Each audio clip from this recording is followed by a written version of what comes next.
தஞ்சை மாவட்டம் திருவையாறில் ஆடி அமாவாசையை முன்னிட்டு அப்பர் கைலைகாட்சி விழா, சேர்ந்த இசை விழா என சிறப்பாக கொண்டாடப்பட்டது. இதில் ஆயிரக்கணக்கான பக்தர்கள் கலந்து கொண்டு சிறப்பித்தார்கள். திருவையாறு ஐயாரப்பர் திருக்கோவிலில் ஆண்டுதோறும் ஆடி அமாவாசையை முன்னிட்டு சிறப்பாக சேர்ந்து இசை நடைபெறும். சேர்ந்து இசையானது ஐயாரப்பர் திருக்கோவிலின் திருவோலக்க மண்டபத்தில் தருமபுர ஆதீனம் 27வது குருமகா சன்னிதானம் ஸ்ரீ மாசிலாமணி தேசிக ஞானசம்பந்த பரமாச்சாரியர் சுவாமிகளின் தலைமையில் கட்டளை தம்பிரான்கள், ஓதுவாமூர்த்திகள், இசைக்கலைஞர்கள் என ஆயிரக்கணக்கானோர் சேர்ந்து இசையில் பங்கு பெற்று வீணை, வயலின், தபேலா போன்ற இசைக்கருவிகளை கொண்டு இசைக்கப்பட்டும் திருமுறை சேர்ந்து இசை வெகு விமர்சையாக நடைபெற்றது. ஐயாரப்பர் ஆலயத்தில் ஆடி அமாவாசையை முன்னிட்டு அப்பர் கைலை காட்சி வெகு சிறப்பாக தொடர்ந்து நடைபெற்றன. இதில் ஆயிரக்கணக்கான பக்தர்கள் கலந்து கொண்டு அப்பர் கைலை காட்சியை கண்டு தரிசனம் செய்தனர். அப்பர் திருமுறை பாடி நாட்டில் திருவாமூரில் வேளாளர் குலத்தில் புகழானாருக்கும் மாதினியாருக்கும் திலகவதியாரியின் தம்பியாக பிறந்தார். பிள்ளை திருநாமம் மருள்நீக்கியார். சமன் சார்ந்த தர்மசேனராய இடுக்கனூர் பெருமானால் சூளை நோய் தவிர்ந்து திருநாவுக்கரசரானார். தலையாத்திரையை மேற்கொண்டு ஐயாற்று திங்களூரில் அப்பூதி அடிகள் மகன் பாம்பு கடித்தவனை பிழைப்பித்து திருவீழிமலையில் பஞ்சம் தவிர்த்து மறைக்காட்டில் மறைக்கதவு திறந்து பல தலங்கள் சென்று காலத்தி சென்ற பொழுது கல்லையும் கண்டால் என்ற ஆவுள் தூண்ட கைலை சென்றார். இடையில் இறைவன் முனிவர் வடிவில் உம்மால் முடியாது மீள்க என்றபோது ஆளும் நாயகன் கைலையில் இருக்க கண்டலால் மாலும் இவ்வுடல் கொண்டு மீளேன் என்றார். இவரது உள்ள உறுதி கண்ட இறைவன் மகிழ்ந்து பக்கத்திருந்த பொய்கையில் மூழ்க செய்து பழுதில் சீர் திருவையாறில் கான் என்று பணித்தார். அவ்வாறே அப்பர் பெருமான் மூழ்கி ஆடி அமாவாசை நாளையில் ஐயாற்று திருக்குளத்தில் வந்தெழுந்தார். கைலை காட்சியளித்த ஐயாற்று ஆலயத்தை கண்டு மாதர்பிறை கன்னியான என தொடங்கும் பதிகம் பாடி மகிழ்ந்தார். இன்றும் ஆடி அமாவாசை கைலை காட்சி வியாழக்கிழமை நடைபெற்றது. காலையில் திருவையாறு காவேரி ஆற்றில் ஆயிரக்கணக்கான பக்தர்கள் புனித நீராடி ஐயாரப்பரை தரிசித்து ஆலயத்தில் வழிபட்டு சென்றனர்.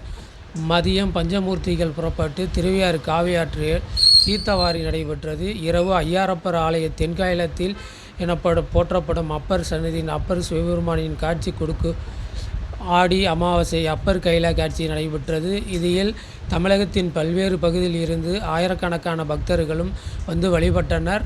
சிங்கப்பூர் போன்ற வெளிநாடுகளில் இருந்தும் பக்தர்கள் அன்னதானத்தில் பங்கேற்று சிறப்பாக செய்திருந்தனர். திருவையாறு இரவு முழுவதும் விழா கோலம் பூண்டது. எங்கு பார்த்தாலும் பக்தர்கள் கூட்டம் அலைமோதியது. விழா ஏற்பாடுகளை தருமபுர ஆதீனம் 27வது குருமகா சன்னிதானம் ஸ்ரீ மாசிலாமணி தேசிக ஞானசம்பந்த பரமாச்சாரிய சுவாமிகள் மற்றும் ஆலய பணியாளர்கள் வெகு சிறப்பாக செய்திருந்தனர். இந்நிகழ்ச்சியிலேயே 25 ஆண்டுகளாக வந்து பங்கேற்க வேண்டும் என்று நினைத்து கொண்டே இருந்தேன். தற்பொழுது இந்த வாய்ப்பு எனக்கு கிடைத்துள்ளது. எல்லோரும் எங்களிடம் விழா கோலம் காண்பவர்களுக்கும் வீட்டிற்கு திருவிழா போல் கொண்டாடுபவர்கள் என்று தெரிவித்தார்கள். நேரில் வந்து பார்த்த பொழுது எனக்கு உண்மையிலேயே மகிழ்ச்சி அடைகிறேன் என உயர்நீதிமன்ற நீதிபதி சவுந்தர் வாழ்த்துரையும் வழங்கினார். இதில் மற்ற ஆதீன கருத்தார்களும் கலந்து கொண்டு சிறப்பித்தார்கள்.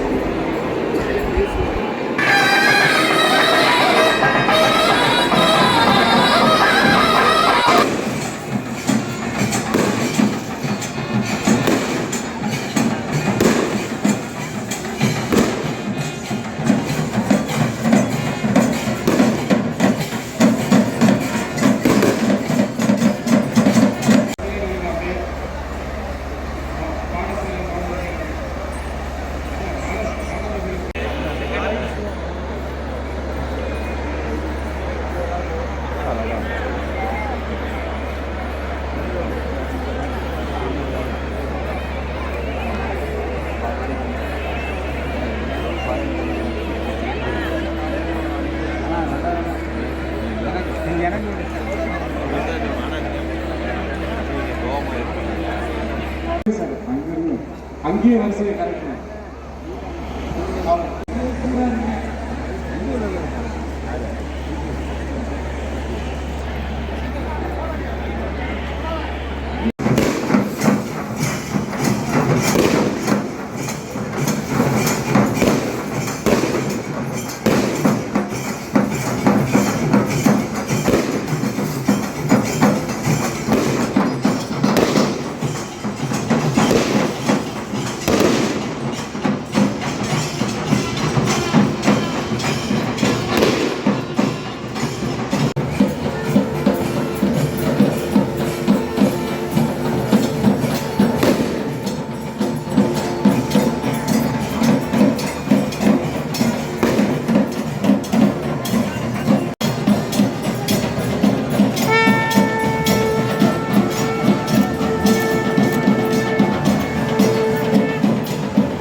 அதிகாரிகள் தயவுசெய்து ஓரமாக இருக்கிறது. சாமி எண்ணிக்கொண்டு வரும்போது தயவுசெய்து தள்ளிட்டு வரவில்லை. ஏற்கனவே மாலை 4 மணிக்கு காத்திருக்கிறார். இடையில வந்து கூண்டு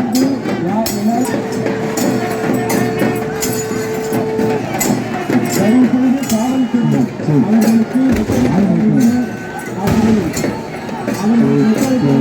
கேட்டுக்கொள்கிறோம். அதிகாரிகள் எல்லாரும்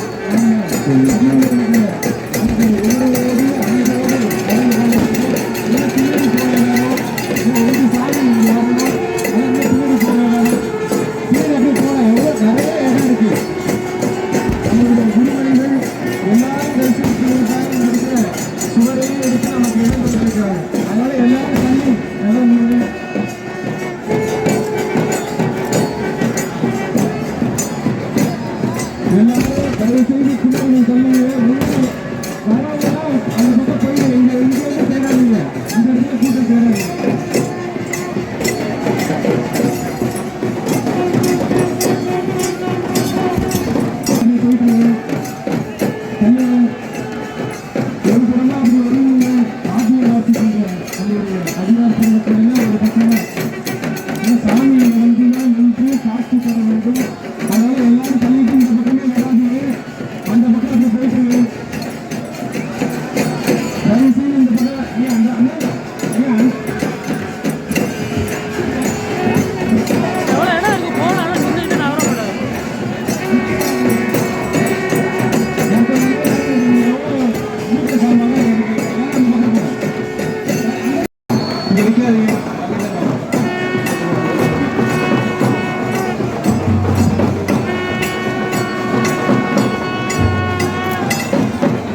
பரிசு பெற்று எல்லாரும் போக மாட்டேங்குது எல்லாம்.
தவம் என் செய்தாய்